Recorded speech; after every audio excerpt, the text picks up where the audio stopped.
Welcome back to AU Family Channel, and thank you so much for being here. It truly means the world to have you as one of our loyal listeners. If our stories have ever touched your heart, we are so grateful that you keep coming back to spend this time with us. So find somewhere comfortable, take a slow, deep breath, and let us begin today's story, together. I have never told anyone this story. Not my parents, not my teachers, not even my sister. For 3 whole weeks, I carried a secret so heavy that it kept me awake at night, staring at the ceiling, feeling sick. This is the story of the time I let my best friend take the blame for something I did, and how it almost cost me the most important friendship of my life. His name is Sam, and we had been best friends since the 2nd grade. We did everything together. Same soccer team, same lunch table, same walk home. Sam was the kind of friend who would give you the last bite of his sandwich without you even asking. He was loyal to a fault, and that loyalty is exactly what made what I did so much worse. It started with a window. Our school had this old science lab with a big glass window that looked out onto the yard. One afternoon, Sam and I were messing around after class, throwing a tennis ball back and forth in the hallway, which we were absolutely not supposed to do.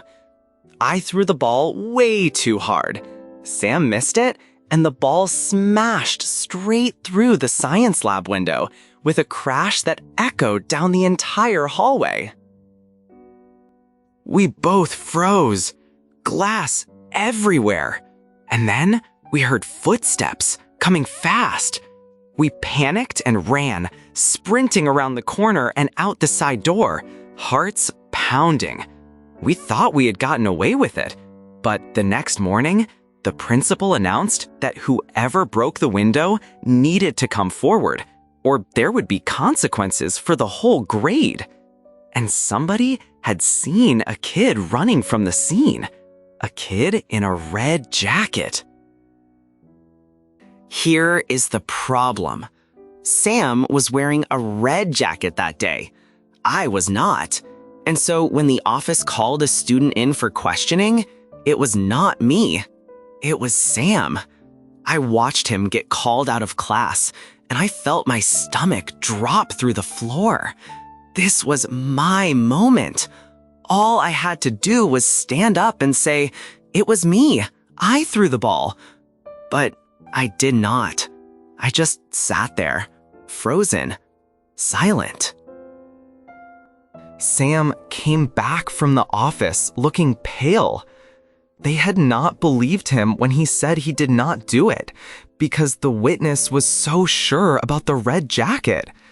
He was given a week of detention and a bill for the window that his parents would have to pay. And the whole time, he never once pointed at me. He never said, "It was my friend, not me." He took all of it to protect me, even though I had not asked him to.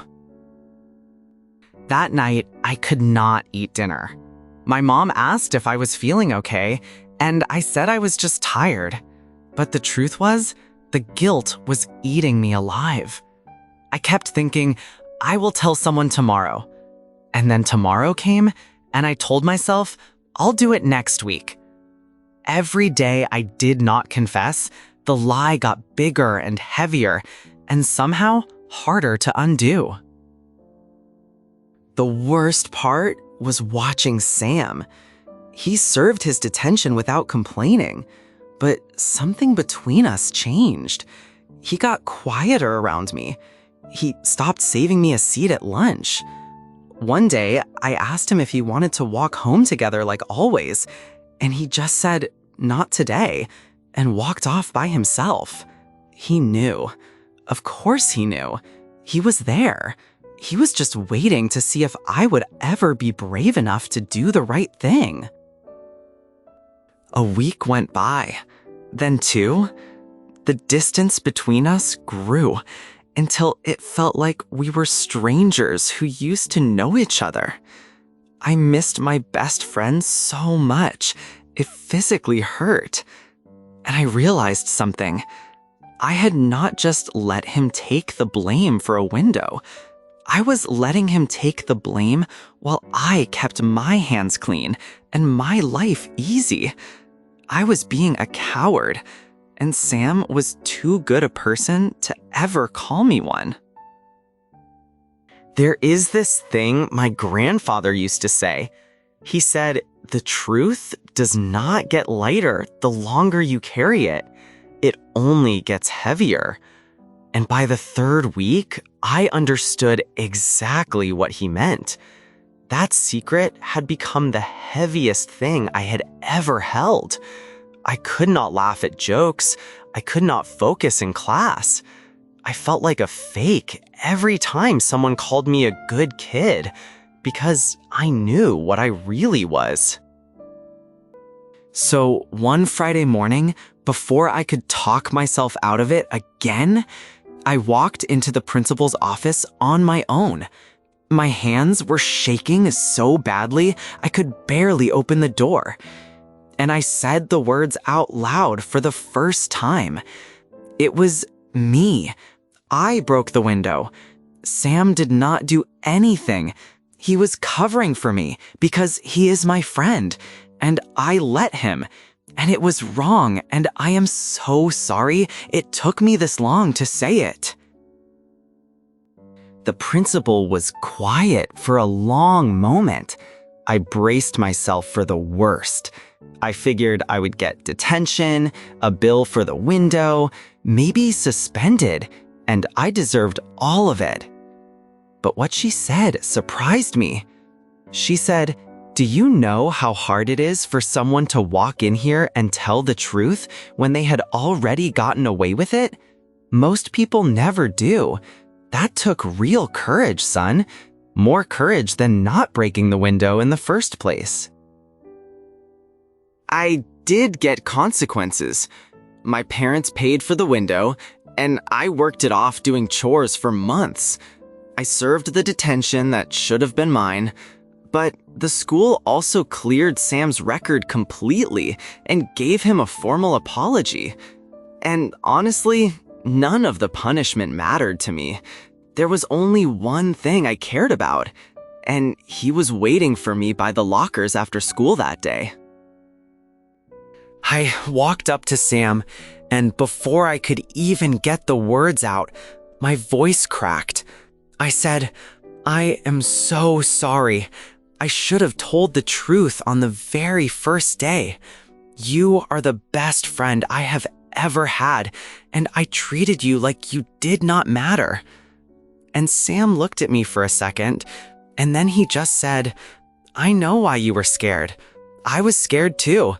I just kept hoping you would come around, and you did. That is what matters." We were okay after that. Not instantly, but we got there. And our friendship was actually stronger because now it had been tested and it survived. But I never forgot how close I came to losing it, all because I was too afraid to say 3 simple words. It was me. Sometimes the hardest thing in the world is also the simplest. If you take anything from my story, let it be this. Everyone makes mistakes. Breaking that window was an accident, but letting someone else pay for your mistake, that is a choice. And the longer you wait to make it right, the more it costs you. Not in punishment, in who you become. The truth is always worth it, even when it is terrifying. Especially when it is terrifying. Thank you so much for spending your time with me today and listening to this story. If it meant something to you or reminded you of a moment in your own life, please give this video a like and subscribe to AU Family Channel so you never miss a new story. Drop a comment and let me know. Would you have confessed sooner than I did? I will see you in the next one.